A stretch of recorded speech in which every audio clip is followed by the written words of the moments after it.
So welcome to the Institute of Advanced Studies, the IAS Festival of Ideas. My name is Marcia Meskimen, and I am the director of the Institute of Advanced Studies. And I'm here to welcome both the people who are in attendance and also the people who are online for this, very much this launch event of the Festival of Ideas, which opens now. This is the first IAS Festival of Ideas, and it's on the theme of transitions.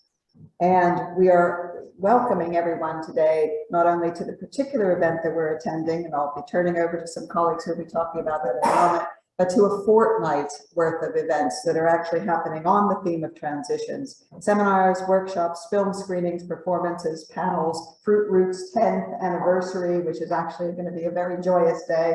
We're going to check today in a moment to make sure the yurt has arrived. So you will see us on campus if you haven't seen us yet in terms of the Transitions Festival. We are also very much here and very pleased to be marking with this Festival of Ideas, a book launch, a thrilling book launch. And there is no better way to offer a welcome to a festival than to be able to celebrate research that is actually both very living, but also now coming to fruition and being kind of launched here publicly today. So this is a wonderful event for us. The IAS itself is in its 5th year now at the university, and it's the university's focal point for international research fellowships, but also for collaborations. And through the auspices of the IAS over the course of the last 5 years, we have welcomed over 300 fellows to the university, and we have seen more than 43 publications and so on and so forth. But we have this kind of legacy and track record now that is beginning to emerge. And we are very, very thrilled to host a Festival of Ideas as part of a sort of expanding range of thinking about how we present the nature of the work that goes on through the IAS and the collaborations that take place across the campus. In every single area of the university, the IAS has had some impact in terms of bringing fellows and welcoming people. But most sort of interestingly, I think, we have been very much at the center of a lot of innovative and interdisciplinary research through a series of themes and through individuals' invitations to scholars. So we have been able in that sense, not only to be international, but to be interdisciplinary. And one of the core things we always hope to be is timely, that the work that we're actually sponsoring and working through here is really crucial to thinking about current areas of real interest and significance for research in the world. The Transitions Festival absolutely epitomizes this, acknowledging the fact that the world is changing rapidly in some, for better or for worse, if you like, but looking at how to think about how we might lead transitions toward greater social, economic, ecological justice, equity, how to think about what it means for a university and university academic research and international research to lead the direction of transitions in those ways. And the Transitions Festival has been set up very specifically to actually think about the university and universities more broadly and research more broadly as being in some ways prototypical, as being in some ways a space for Gedanken experiments, if you like, a space where you might actually think in advance, prefigure ideas that might move forward in a much broader and wider way. I want to thank all of our theme leads, many of whom you will see, at least 3 of whom you will have the pleasure of the company of in the room right now: Gemma Whitcomb, Rachel Grew, Ines Varela da Silva, Hilary Robinson. Hilary is not here today, but may be joining the team later. And I want to welcome Chris Harwood and also Liz Peale to this book launch today. This particular event is a perfect way to open the festival, to think about transitions, to celebrate a fantastic publication, but in particular, a publication that is looking at gender diversity in sport. This not only brings together the fantastic research that takes place here in gender diversity areas, but also, of course, sport research. And what better way to start a Transitions Festival and to ask how Loughborough can make a difference in transitions than to focus it on the questions of the things that are being raised in sport and sport research. So I am absolutely delighted at this moment to turn over to my colleague, Chris Harwood, who will open this event itself formally now. And thank you very much for attending the IAS. Chris, over to you.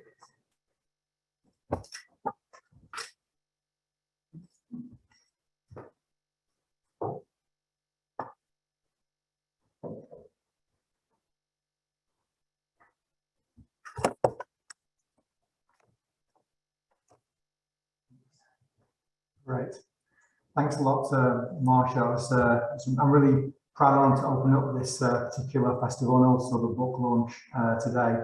For those of you who don't know me, my name is Chris. I'm a professor of sports psychology in the School of Sport, Exercise and Health Sciences here. But I'm also what's called the Sport and Exercise Beacon Lead. And the Beacon Initiative was a key pillar of our most recent university strategy. And it was essentially focused on looking at areas of excellence, areas that we were already strong at on a world leading stage, and trying to really advance and sustain those areas of excellence in the next sort of 5 to 10 years. Sport exercise was something that we had a really strong reputation in. So my task was in essence around making the best better in many respects, and encouraging and empowering staff to drive their research, to drive their innovation and their networks with, I want to say, modest pockets of C-Corp funding and research management support, not just within schools, because schools could manage themselves, but also, most importantly, across schools and across campuses indeed. Because in many respects, I think bringing staff together more and working in a more coordinated team was something that was going to help to achieve our advanced outcomes there. And I guess you'd expect to hear that from a sports psychologist. For those of you who are new to Loughborough University and listening on the call, in terms of our sports strengths, we had a number of sub-themes that we were focusing on, obviously around athlete performance, sport medicine and sport technology, which were prominent within kind of from grassroots and the junior pathway in sport right through to elite sport. But I guess importantly to this particular event and body of research, we also had an expertise in enhancing engagement and participation in sport and exercise, in challenging sport integrity and challenging sport policy, and of course in applying the role of sport as a vehicle for key social change. And a huge amount of our work has been focused on inclusion and widening participation for the positive role that sport can play at not just at individual levels, but also at a community level and also at a societal level. Now, our inclusion-based research has covered topics around improving participation for women and girls, for tackling racism in its various forms, improving opportunities within disability sport, and of course, most recently, actually, as a new Beacon sub-theme around tackling crime through sport, which traditionally, encapsulates across school, across campus, across campuses work at Loughborough. But the role and issue of inclusion for transgender, non-binary and gender diverse people had not been a prominent focus of ours up until 2017. Yet it was a critically important issue for us to address, and we had a strong duty to address it. I remember what seemed like an age ago meeting with Gemma and supporting her and her colleagues with some modest C-Corp funding, and how she and her colleagues really stepped up with incredible intrinsic motivation in this area. That was really clear, to draw her expertise and the colleagues' expertise together and drive this area forward, particularly at a time when also we had really prevalent media attention around this topic. And I think their passion, their plans and their collective expertise across schools here played a role, I'm sure, in the success of gaining the adventure mini-CDT application to further their research. And I remember the 5 topical PhD areas that was in their application, which worked again across disciplines, which drove their work over the last few years. And I know also, just as to mention, it's been great to see them establishing further external grant success in recent years as well, which is exactly what the Beacon Initiative is all about, to give modest funding to then pump prime success in bigger grants.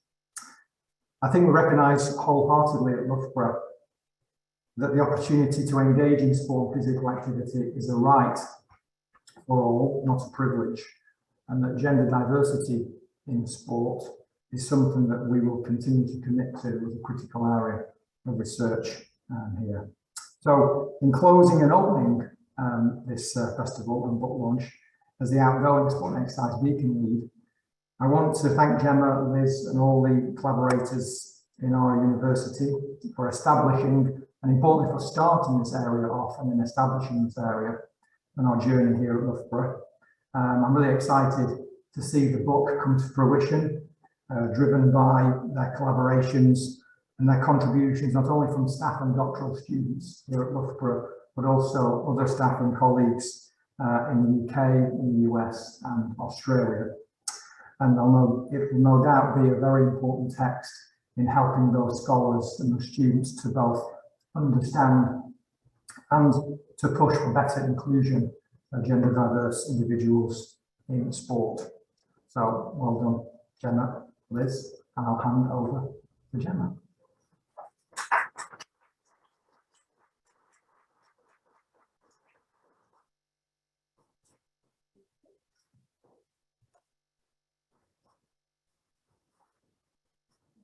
Welcome everybody. So I'd like to say that today is a really great day for us, and one that's been a long time coming, with a minor pandemic in the middle of trying to produce this book.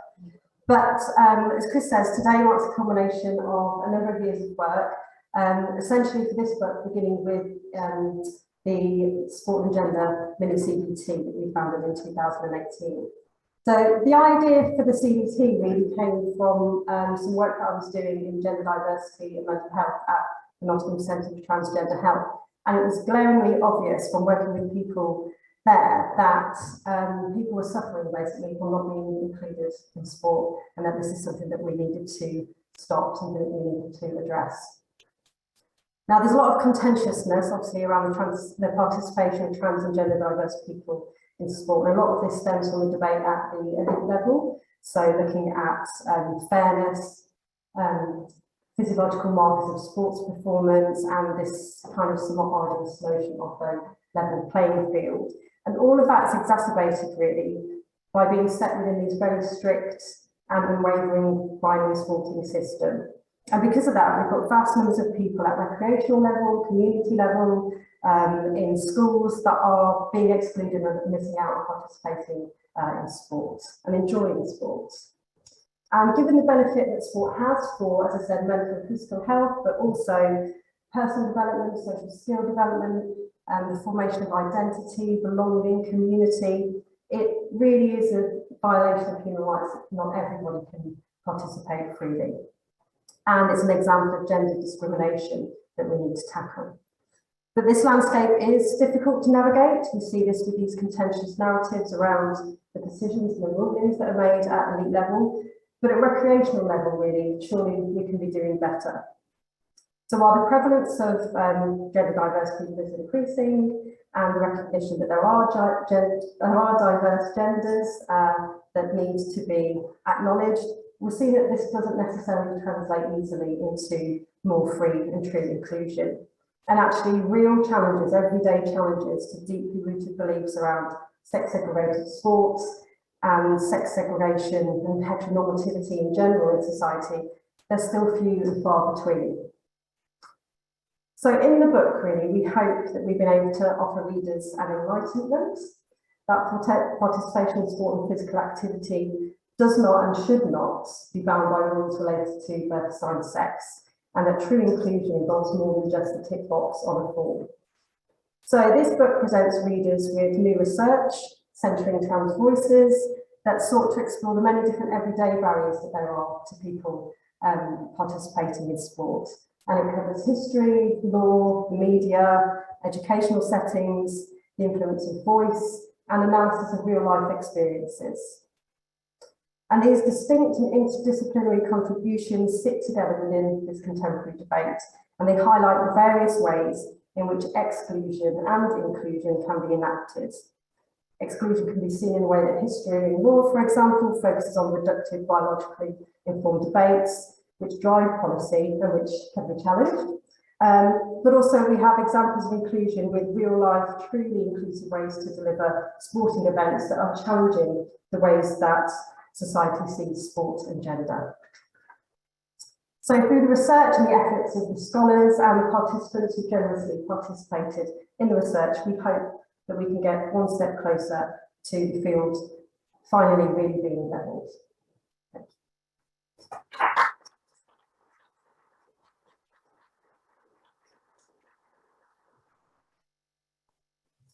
Hi everybody, I'm Liz Peale, and basically I just want to echo everything that Gemma has said so eloquently, and perhaps say a little bit about a subfield of psychology that I know a bit about, which is LGBTQI psychology. Now, of course, sport is a key focus with this particular book, but the field within psychology, which was established in the UK in 1998, I kind of see this as contributing to. So it faces towards sport and exercise sciences, and it also faces psychology as a discipline as well, even though there are interdisciplinary contributions to the book. Now, there were two Loughborough professors that helped establish this particular bit of psychology as a discipline.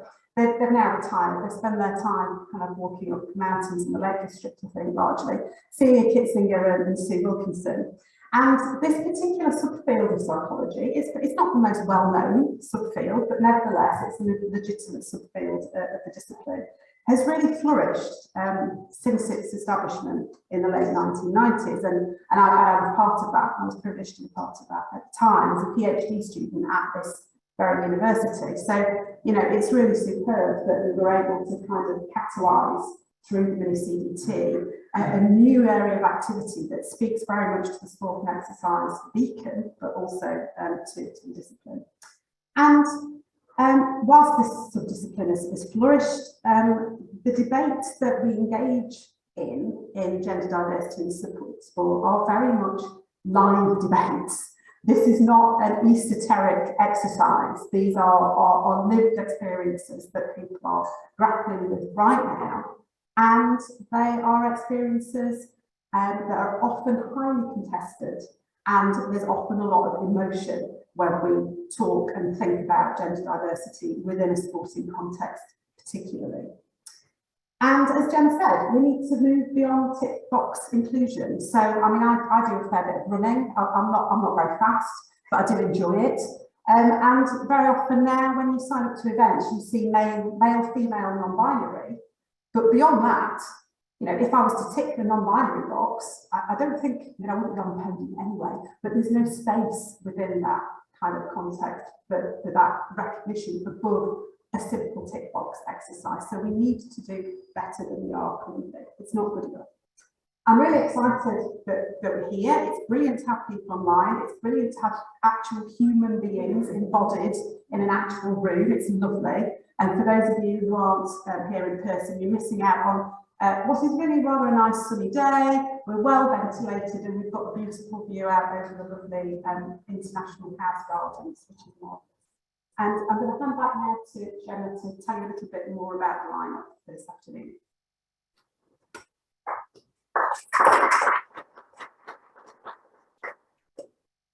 Okay, on to today then. We've got two of our chapter authors speaking today.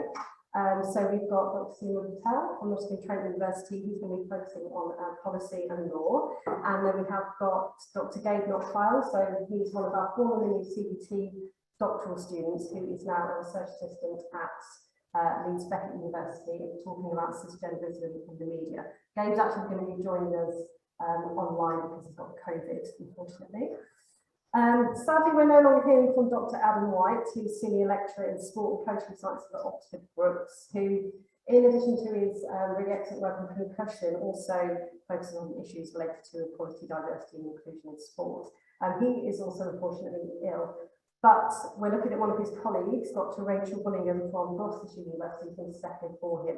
She does very similar research, so she's going to be talking today about print media analysis of women's football with a LGBTQ plus slant. We're also really delighted to have with us Verity Smith from Mermaids. So they're doing excellent work supporting trans and gender diverse young people and their families. And Verity sees firsthand the regularity of exclusion, particularly in sports. And then we're hugely honoured also to have a video message and endorsement on the book as well from a very eminent Professor Vicky Crane from Bowling Green State in the US. She's really a trailblazer in the field of gender, sexuality and sport, and hugely influential advocate, progress and change, particularly for lesbian athletes. And writing back in 2007 in the anti-psychology textbook, she was talking about the experience of lesbian women in sport. For those of you on campus, we've also got an exhibition in the street which shows the book chapters, so go and look at that if you can. And also anyone here or online, if you want to tweet about this today, then you can win one of 5 copies of our book. The last thing to say is we will try and keep to time, and if anything, we think that we may possibly be finishing a bit sooner, so hopefully that's fine for everybody. But we'll carry on. Thank you.